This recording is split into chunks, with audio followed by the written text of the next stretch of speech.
Hello, welcome to MSP lifestyle blogs. So ఈరోజు అయితే మేము రావణపాలెంలోని ఇప్పుడు మా పొలంలోకి అయితే వెళ్తున్నా. ఇప్పుడు ప్రజెంట్ అయితే మా అత్తగారి ఊరిలో. సో ఇప్పుడు ఎక్కడి నుంచి అయితే కనుక నేను మా అమ్మమ్మ గారి ఊరైతే వెళ్తున్నాను అనమాట. సో బ్యాక్ సైడ్ ఏమో మా తోడలుడు కోబ్రో, ఆ ఫ్రంట్ ఏమో లోకేష్ డిగ్రీ చదువుతున్నాడు. సో మేము ముగ్గురం వెళ్తున్నాం అనమాట. ఇంకా ఇక్కడ దారిలోనే మా మామయ్య గారు ఎదురయ్యారు. మామయ్య గారు నమస్తే, హాయ్ చెప్పండి.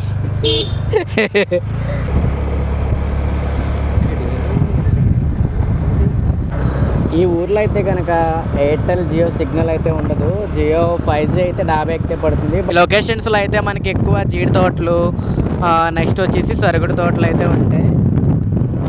వీళ్ళు ఎక్కువ ఇవే పండిస్తారు ఓన్లీ వర్షం ద్వారానే. ఈ రోడ్డు మీద కూడా నైట్ టైం వెళ్తే కనుక మీకు పాములు రోడ్డు మీద దాడుతూనే ఉంటాయి. మొన్నే మాకు ఒక 5 పాములు అయితే కనబడ్డాయి. అయితే మొన్న వచ్చినప్పుడు వర్షం పడింది కానీ ఫ్యామిలీ కామన్ ఇంకా ఇక్కడ అన్నీ. రోడ్లు కూడా చాలా బాగుంటాయి కానీ ఎవరు తిరగరు. బట్ రోడ్లు కూడా మంచిగా వేయించారు. ఎప్పటికప్పుడు ప్యాచ్ వర్క్లే జరుగుతుంటాయి. మనం వెళ్ళే దారిలో ఇప్పుడు పట్టాలమ్మ తల్లి అనే టెంపుల్ ఉంటుంది. చాలా ఫేమస్ అనమాట. ఎవ్రీ 2 ఇయర్స్కి 3 ఇయర్స్కి ఒకసారి పండుగ జరుగుతుంది. అక్కడ చాలా గ్రాండ్గా చేస్తారు. ఆ టెంపుల్ అయితే ఇప్పుడు మీకు చూపిస్తాను వెళ్ళే దారిలో. సో ఇదంతా కూడా పాములవాక విలేజ్ అనమాట. ఇక్కడ మనకి నర్సీపట్నం నుంచి ఒక 14 కిలోమీటర్స్ వస్తే ఈ విలేజ్ వస్తుంది. అది గ్రామ పంచాయతీలు ఇవన్నీ కూడా చాలా చిన్నగా ఉంటాయి. మహా అయితే ఒక 1000 మంది 1500 మంది లివింగ్ ఉంటారనమాట ఇక్కడ. పాములవాక హై స్కూల్, ఇది పాములవాక వైన్ షాప్ అనమాట. జనం ఎక్కడున్నా లేకపోయినా మాత్రం ఈ వైన్ షాప్లో కన్ఫామ్గా ఉంటారు. మొత్తం గ్రీనరీ, చెరువులు, ఈ చెరువుల్లో చేపలు అవి వేసి పడతా ఉంటారు. బట్ ఇప్పుడు వాటర్ అయితే తక్కువ ఉన్నాయి. మీకు చెప్పాను కదా పట్టాలమ్మ తల్లి టెంపుల్ అని ఇక్కడ ఫేమస్ అని. సో ఇప్పుడైతే మనం ఆ టెంపుల్ దగ్గరికి అయితే వచ్చేసాం. ఇక్కడ ఇదివరకు చాలా చిన్నగా టెంపుల్ ఉండేది. బట్ ఇప్పుడు ఎంత డెవలప్ అయిపోయింది చూసారు కదా. అమ్మవారి టెంపుల్, పట్టాలమ్మ తల్లి టెంపుల్ ఇదే. టెంపుల్కి అదర్ సైడ్ కూడా మనకి కళ్యాణ మండపం కూడా కన్స్ట్రక్షన్ చేశారు. ఇక్కడ విలేజెస్లో ఉన్న వాళ్ళు ఆ కళ్యాణ మండపానికి వెళ్ళి మ్యారేజెస్ చేసుకుంటూ ఉంటారనమాట. సో ఇవైతే మా అమ్మమ్మ గారి హౌస్ అనమాట. ఇది పాత హౌస్ పడేశారు. ఇప్పుడు ఎవరిది వాళ్ళు ఇండివిజువల్గా కన్స్ట్రక్షన్ చేసుకున్నారు. పాత హౌస్లో మిగిలింది ఏదన్నా ఉంది అంటే అది ఇదొక్కటే పాత హౌస్లో మిగిలింది. ఇప్పుడైతే కనుక మా పొలానికి అయితే వెళ్తున్నాము. ఇప్పుడు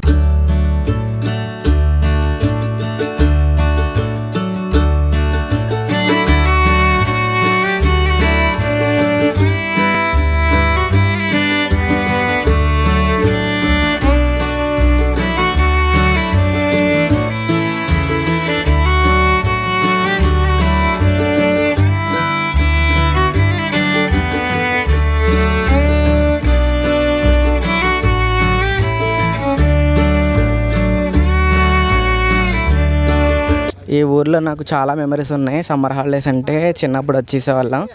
చాలా బాగుండేది. అసలు ఎప్పుడెప్పుడు హాలిడేస్ వస్తాయా, మా ఇంట్లో పంపేవారు కాదనమాట సమ్మర్ హాలిడేస్కి. ఈ పొలాల్లో ఆడుకొని ఎంజాయ్ చేసేవాళ్ళం. అన్నీ కూడా మా వాళ్ళు మేపుకునే ఆవులు. ఇదేమో పెద్ద సపోటా చెట్టు కాదు కానీ చిన్న సపోటా చెట్టే. బట్ కాయలు అయితే బాగానే ఉన్నాయి, చిన్న చిన్న కాయలు. వీళ్ళు చాలా ఆవులు మేపుతున్నారు.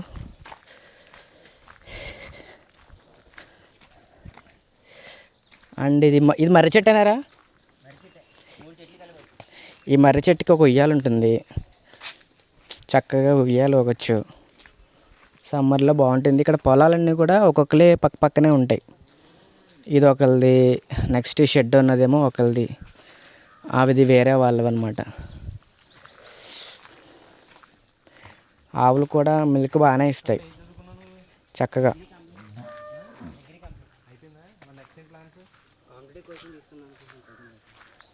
పోలీస్కి వచ్చేది కదా ఇంట్రెస్ట్ ఉంటే మరి నీకు ఇంట్రెస్ట్ లేదా? నేను డిపార్ట్మెంట్ మరి వచ్చేది కదా, ఇదే రైట్ టైం కదా. ఎప్పుడైంది డిగ్రీ? ఇక్కడ చూడండి చింత చెట్టు ఎంత పెద్దగా ఉందో. మేము సమ్మర్లో చిన్నప్పుడు వచ్చేసి రాళ్ళు ఇచ్చుకొని చింతకాయలు కొట్టేవాళ్ళం. చాలా బాగుంటాయి చింతకాయలు. అంటే మనం డైరెక్ట్గా ఫ్రూట్ తిన్నప్పుడు కానీ పచ్చి కానీ చాలా టేస్ట్ ఉంటాయి. దీనికి ఈ చెట్టుకి అయితే కనుక కొన్ని చింతకాయలు అయితే ఉన్నాయి, చూద్దాం.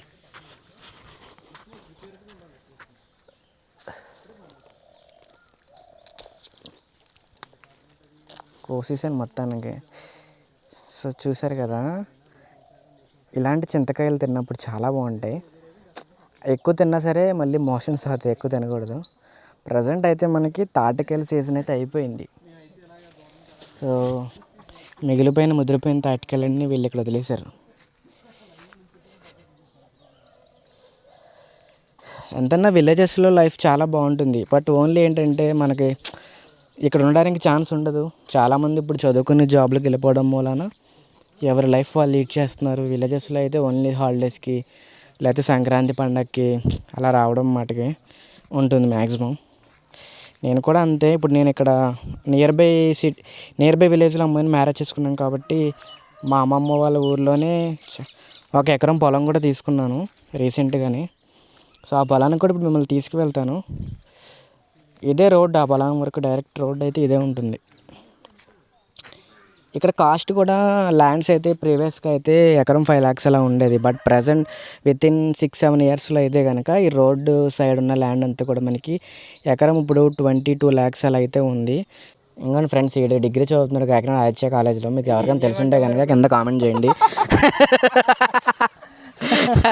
ఇక్కడ కొంచెం ఇవన్నీ అన్సీన్ కట్సేలే, మీరు రెచ్చిపోచ్చు నువ్వు. చాలా కాపాడుతుంది ఫోన్. పెడేస్తాను, షార్ట్లోకి వెళ్ళిపోతాయి.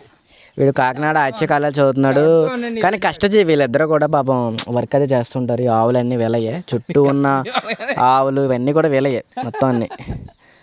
కష్టజీవి, కొంచెం గడ్డది కోసుకొచ్చాడు ఇప్పుడే, పొలాన వర్క్ చేస్తాడు. సరైన వాళ్ళు మరి. కాకినాడ బాగా ఎక్స్ప్లోర్ చేస్తున్నావా? కాలేజీలో బాగా తిరుగుతున్నావా? డిమాండ్ తప్ప ఇంకెక్కడికే తిరగట్లేదు ప్రస్తుతానికి. ఎక్కడ తిరగట్లేదా? ఇంకెళ్ళదండి బాబాయ్. చెప్పండి చెప్పండి ఏదో చెప్తా. మాకున్న బాధలు ఇవి ఏంటి మామిడికాయల బదలా? పెట్టుకొని పని చేయడమే. ఎవరు చేశారు? మా తాత. ఇగో రేపు సారి వచ్చేయండి భోజనానికి.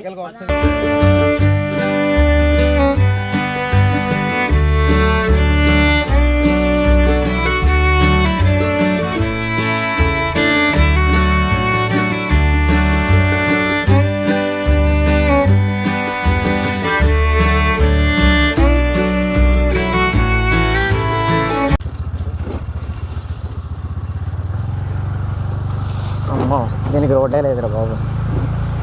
ఓ మై గాడ్. ఓకే, ఇక్కడ బ్రేక్ పడింది.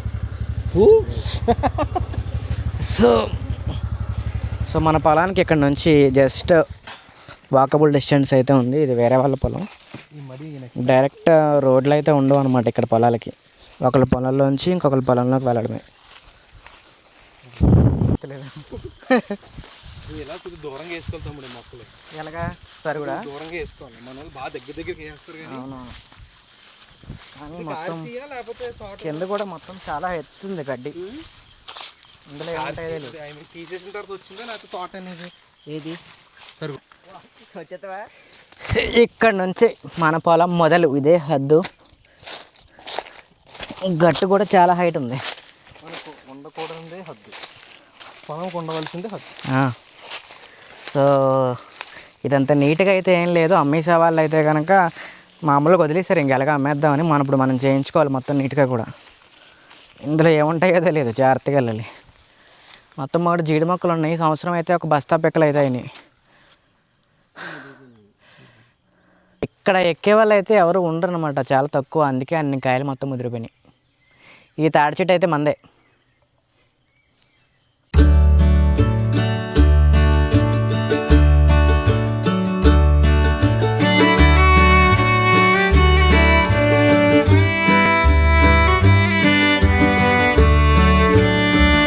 ఇప్పుడైతే మన తోటలో మామిడి చెట్టు ఒక్కటి ఉంది. మామిడికాయలు ఎలా ఉన్నాయని చూద్దాం వచ్చాము యాక్చువల్గా. బట్ ఈ మామిడికాయలు కూడా వర్షం ఎక్కువగా పడడం వల్ల టైంకి చూడండి మొత్తం ఎలా అయిపోయినాయో. మచ్చల కింద వచ్చేసినాయి బ్లాక్గా. బంగినపల్లి మామిడికాయలు ఇవి. ప్రజెంట్ అయితే మనకి బంగినపల్లిలో ఎక్కువగా పురుగులు ఉంటున్నాయని చెప్తున్నారు సీజన్లో. ఏ కింద చూడండి, మేము రాకపోవడం లేట్ అయ్యేటప్పటికి మేము రావడం లేట్ అయ్యేటప్పటికి ఎన్ని కాయలు రాలిపోయినాయి. ఇవన్నీ కూడా పిట్టలు తినేయడం కొన్ని, నెక్స్ట్ ఏమో వర్షాల వల్ల మొత్తం మామిడికాయలు అన్నీ రాలిపోయినాయి మ్యాక్సిమం. చాలా బాగా వేసింది ఏరు చెట్టు అయితే కనుక. నేను కొన్నది కూడా రీసెంట్గానే కాబట్టి నేను ఇంకా ఇక్కడ ఉండను. యాక్చువల్గా నేను ఉండే జంగారెడ్డిగూడెంలో. సో నేను కూడా ఇక్కడికి అప్పుడప్పుడు రావడం వల్ల ఈ కాయలు కూడా గాల్లో కలిసిపోయినాయి. ఇవి 2 టేక్ చెట్లు చాలా పెద్దవి. ఇలాంటి టేక్ చెట్లు ఒక 4-5 ఉన్నాయి మన దాంట్లో. చాలా ఉన్నాయి, 4-5 కాదు. ఇంకండి ఇవన్నీ కూడా టేక్ చెట్లు మొత్తం మనవే.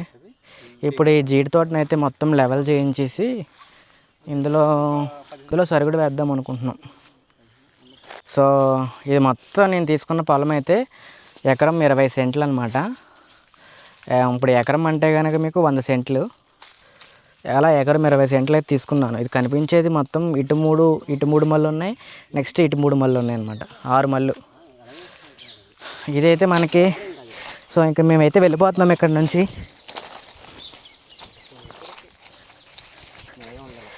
అమ్మా గట్లు దూకాలని ఇబ్బంది. పెంచే వ్యక్తి అయితే ఈ రావణపాలెం మొత్తానికి పెద్ద రైతు. ఇక్కడ నియర్లీ ఒక 3 ఎకరాలు అయితే ఈయన కొన్నారు హైదరాబాద్ నుంచి వచ్చి. హైదరాబాద్లో వాటర్ బిజినెస్ చేస్తుంటారు. ఇక్కడికి మామూలు పెళ్ళికి ఏదో వచ్చారు. ఆ పెళ్ళికి వచ్చి ఇక్కడ పొలాలు చూసుకుంటే వచ్చారనమాట. పెద్ద రైతు అంట మీరు. ఈ ఏరియా 3 ఎకరాలు 3 న్యాయంగా చెప్పాను.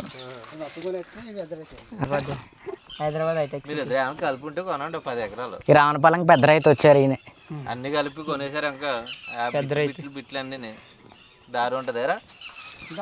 ఎందుకని మాకు ఇక్కడ ఏమన్నా ఫ్యాక్టరీ కడుతున్నాం అనుకున్నాం. ఇంటికి కొనేది ఏమన్నా మాకు ఎందుకు చెప్పు. నువ్వు 3 ఎకరాలు కొన్నావు, మాకు జాలది. నీది మాది కాదేంటి రేపొద్దున అడిగితే మాకు ఎకరం ఇవ్వా. అన్ని కూడా నల్లగా వర్షాల వల్ల పురుగు వచ్చేద్దంట.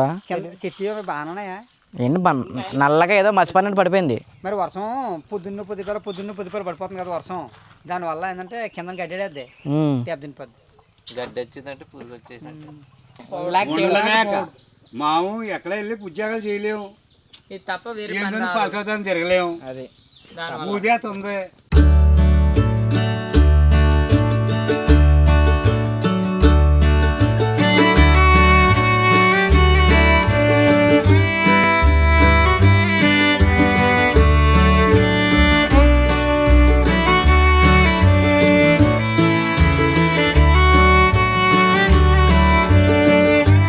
సో ఈరోజు వ్లాగ్ అయితే కంప్లీట్ అయిపోయింది. ఇంకా మేము ఇంటికి వెళ్ళిపోతున్నాం. ఇప్పుడు దాకా సరదాగా చిట్ చాట్ చేసుకుని ఇక ఎవరింటికి వాళ్ళు అయితే లెఫ్ట్ అయిపోతున్నారు. ఈ వ్లాగ్ మీకు నచ్చినట్లయితే లైక్ చేయండి, మన ఛానల్ సబ్స్క్రైబ్ చేసుకోవడం మాత్రం మర్చిపోకండి. Thank you.